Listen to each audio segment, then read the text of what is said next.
ದಾವಣಗೆರೆ ತಾಲೂಕಿನ ಬಸಾಪುರ ಗ್ರಾಮದಲ್ಲಿ ಮಳೆಯಿಂದಾಗಿ ಮನೆ ಕಳೆದುಕೊಂಡ ಗಂಗಮ್ಮ ಅವರ ಮನೆಗೆ ಜಿಲ್ಲಾ ಕಾನೂನು ಸೇವಾ ಪ್ರಾಧಿಕಾರದ ಸದಸ್ಯ ಕಾರ್ಯದರ್ಶಿ ಹಾಗೂ ಹಿರಿಯ ಸಿವಿಲ್ ನ್ಯಾಯಾಧೀಶ ಮಹಾವೀರ ಕರೆಣ್ಣ ಭೇಟಿ ನೀಡಿ ಪರಿಶೀಲನೆ ನಡೆಸಿ ಸಂತ್ರಸ್ತ ಮಹಿಳೆಗೆ ಮಹಿಳಾ ನಿಲಯದಲ್ಲಿ ತಾತ್ಕಾಲಿಕ ಊಟ ವಸತಿ ವ್ಯವಸ್ಥೆ ಕಲ್ಪಿಸಿಕೊಡುವ ಮೂಲಕ ಮಾನವೀಯತೆ ಮೆರೆದಿದ್ದಾರೆ.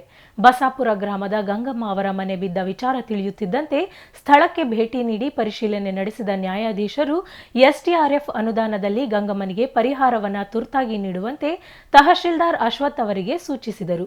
ಇನ್ನು ಗಂಗಮ್ಮನವರಿಗೆ ಮನೆಯಿಲ್ಲದ ಕಾರಣ ಅಕ್ಕಪಕ್ಕದ ಮನೆಯವರ ಮನವೊಲಿಸಿ ಗಂಗಮ್ಮನವರ ಮನೆಯಲ್ಲಿದ್ದ ವಸ್ತುಗಳನ್ನು ಇಟ್ಟುಕೊಳ್ಳುವ ವ್ಯವಸ್ಥೆ ಮಾಡಿಸಿದ ನ್ಯಾಯಾಧೀಶರು ಸಂತ್ರಸ್ತ ಮಹಿಳೆಯನ್ನ ಶ್ರೀರಾಮನಗರದಲ್ಲಿರುವ ಮಹಿಳಾ ನಿಲಯಕ್ಕೆ ಕಳುಹಿಸಿಕೊಡುವ ವ್ಯವಸ್ಥೆ ಮಾಡಿದರು.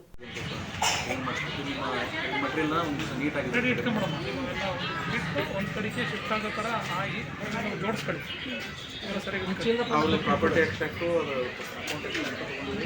ಇವತ್ತೇನೆ ಒಂದು ಕ್ರಮ ತಗೋತೀವಿ.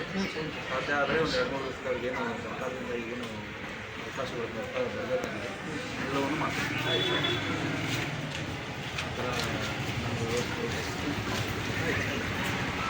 ಆ ಥರ ನಾವು ಅಷ್ಟೇ ಮಾಡೋದು ಬೇಡ, ಎಲ್ಲರೂ ಕೂಡ